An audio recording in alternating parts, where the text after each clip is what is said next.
நாளை சென்னை வருகிறார் தமிழக பாஜக தேர்தல் பொறுப்பாளர் திரு பியூஷ் கோயல். முக்கிய செய்தியா நம்ம பார்த்துட்டு இருக்கோம். விவரங்களோடு செய்தியாளர் ராமசுந்தரம் இணைந்திருக்கிறார். வணக்கம் ராமசுந்தரம், இவருடைய வருகை தொடர்பான முக்கிய தகவல் என்னவாக இருக்கிறது? மேலும் விவரங்களை பதிவு செய்யுங்க. தமிழகத்துல சட்டமன்ற தேர்தலுக்கான பணிகள் தீவிரமாக நடந்து வருகிறது. கூட்டணி கட்சிகளை தொகுதி பங்கீடு உள்ளிட்டவைகளை அனைத்து கட்சிகளுமே மேற்கொண்டு வருகிறார்கள். இந்த நிலையில பாஜக அதிமுக இடையான தொகுதி பங்கீடு தொடர்பான பேச்சுவார்த்தைக்காக நாளை தினம் பியூஷ் கோயல், அதாவது மத்திய அமைச்சர் பியூஷ் கோயல் தமிழகம் வருகிறார். அவர் வந்த உடனேயே அதிமுக பாஜக உடனான அந்த பேச்சுவார்த்தையானது உடன்பாடு எட்டுவதற்கான வாய்ப்பு இருப்பதாக பாஜக தலைமை தகவல் வெளியே தெரிகிறது.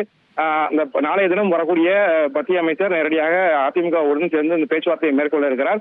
குறைந்தது 30 தொகுதிகளில் தமிழகத்துல பாஜக போட்டியிடுவதற்கான திட்டமிடப்பட்டு அதற்கான அந்த பணிகள் நடந்து வருவதாகவும் அதன் அடிப்படையிலேயே நாளைய தினம் அந்த பேச்சுவார்த்தை நடைபெற இருப்பதாகவும் தகவல் வெளியாகிருக்கிறது. நாளைய தினம் மத்திய அமைச்சர் வந்தவுடன் தமிழகத்தினுடைய பாஜக நிர்வாகிகள் ஒரு ஆலோசனை மேற்கொண்ட பின்னர் நேரடியாக அந்த பேச்சுவார்த்தை, அதாவது தொகுதி பங்கீட்டு தொடர்பான பேச்சுவார்த்தையை செய்து தொகுதியை இறுதி செய்வதற்கான நடவடிக்கைகளும் மேற்கொள்ளப்படும் எனவும் தகவல்கள் வெளியாகிருக்கிறது. உங்களுடைய தகவல்களுக்கு நன்றி ராமசுந்தரம். நாளை சென்னை வர இருக்கிறார் தமிழக பாஜக தேர்தல் பொறுப்பாளர் திரு பியூஷ் கோயல் அவர்கள். முக்கிய செய்தியா நம்ம பார்த்தோம்.